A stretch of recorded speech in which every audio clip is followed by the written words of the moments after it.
Hello again.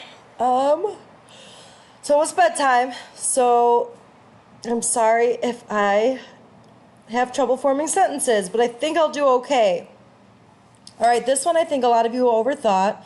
You really have to look at the notation to know which one's the pre-image and which one's the image. So it says segment AB has been translated on the coordinate plane.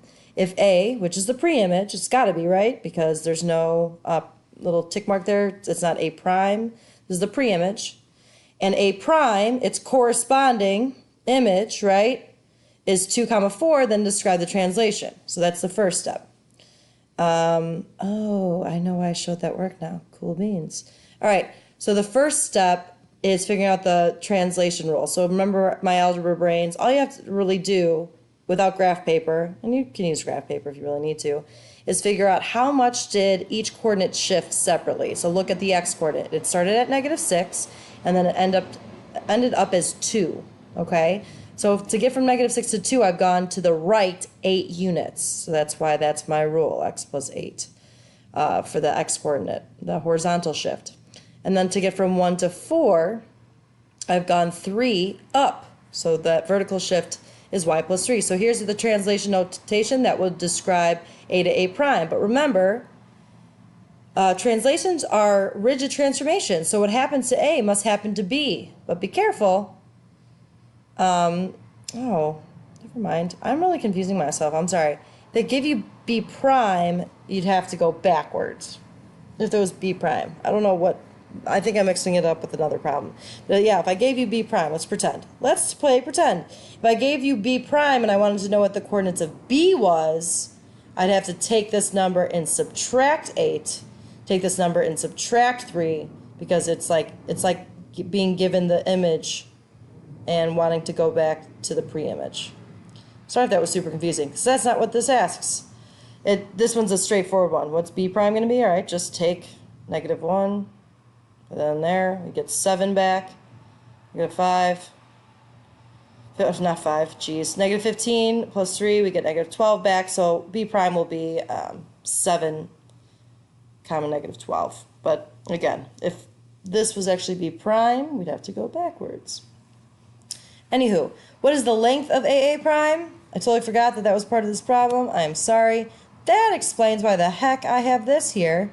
So, in other words, really, the rule helps you see that right triangle. And I think it was page 12, I believe, that we started seeing those types of problems in your Ready, Set, Goes, where you were given right triangles on the coordinate plane, and you had to use the rise and the run to find your slope. Not really, but we didn't really use it as a slope. We used it as the legs of that right triangle. So that's your those two sides that make up that right angle. And again, this is obviously a pretty rough sketch. I had no intention of showing this key to people, and then I ended up scanning it. So I apologize. So remember, from that point, -6, 1, that's the A. A prime is 2, 4. That rule is to the right 8, which counts for my horizontal shift as well as that leg of the right triangle. And 3 is that vertical shift, which again is the other leg of the right triangle. All right, well, if I have a vertical line and a horizontal line, their intersection will be perpendicular. We talked about that in 6-2. So, good. We know it's a right triangle because of that accepted truth. Now, you've got the legs. We can go ahead and use our good old pal Pythag to find the length of AA prime. So sorry, I didn't draw or label that this is A here. Again, very, very rough sketch, but here's A prime. To find that length, I need to use Pythag. So we got 3 squared plus 8 squared equals, I don't know, squared. Square 3, you get 9. Square 8, you get 64. Combine like terms, you get 73 equals x squared. Remember to show that last step, I should have shown the square root. X equals the square root of 73. It doesn't say to leave it in simplest radical form, but I did tell you guys try to get into that habit. But in this case, 73 is it prime? No.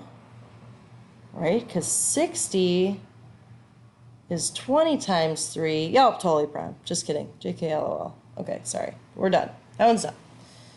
All done. Okay, so then let's get to this guy that a lot of you had questions about. Sorry for all the mumbling. Anyway, so it gave you A and B, segment AB, so that's that black segment.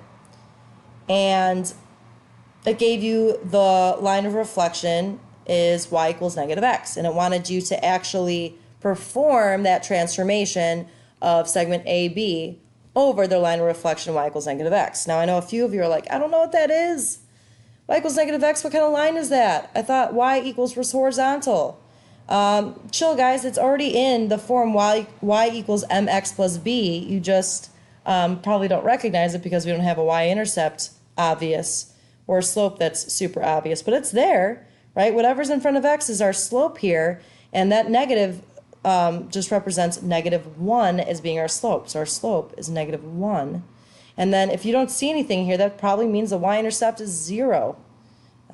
Pretty much guarantees it is. If I give you the line and there's nothing there, that means the y-intercept is 0. All right, so there's 0. Go down 1 over 1, down 1 over 1, down 1 over 1. I do apologize too. I know this graph paper, I want to say, wasn't perfectly square, so you can see it's not cutting perfectly, or I rushed it. Those are both definitely possibilities. But anyway, this is red line is y equals mx plus b. Is already in that form. Oh my gosh. Y equals negative x. Whew. Okay, so we knew that. And remember, it needs to be the perpendicular bisector. So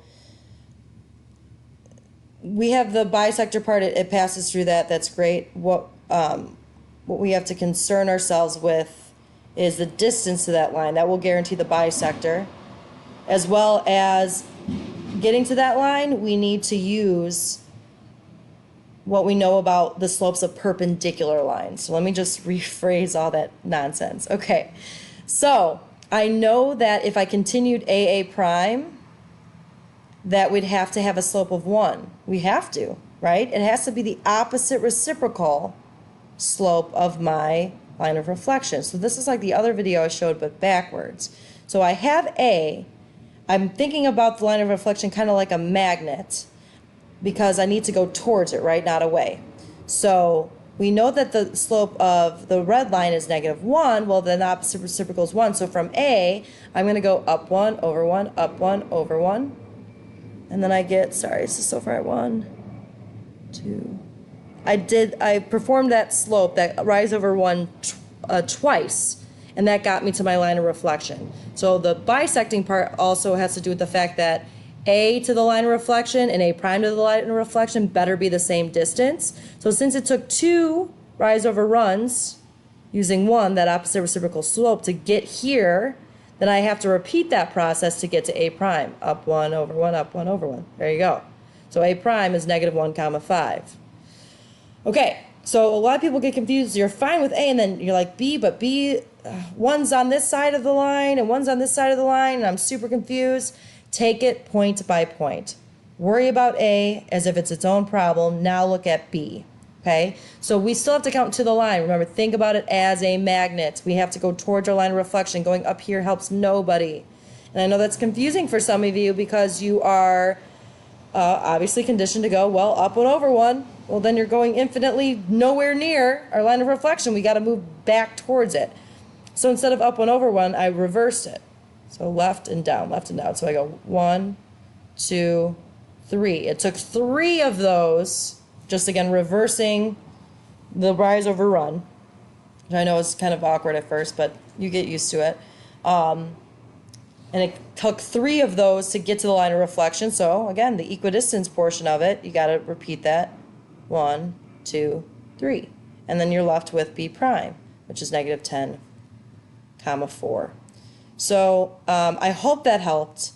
If it confused you more because I'm tired, I thoroughly apologize. You may just want to watch the video on mute and see if it helps. I'm really sorry, but I do hope these helped.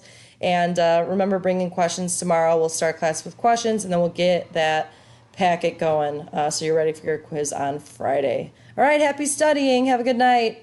Bedtime.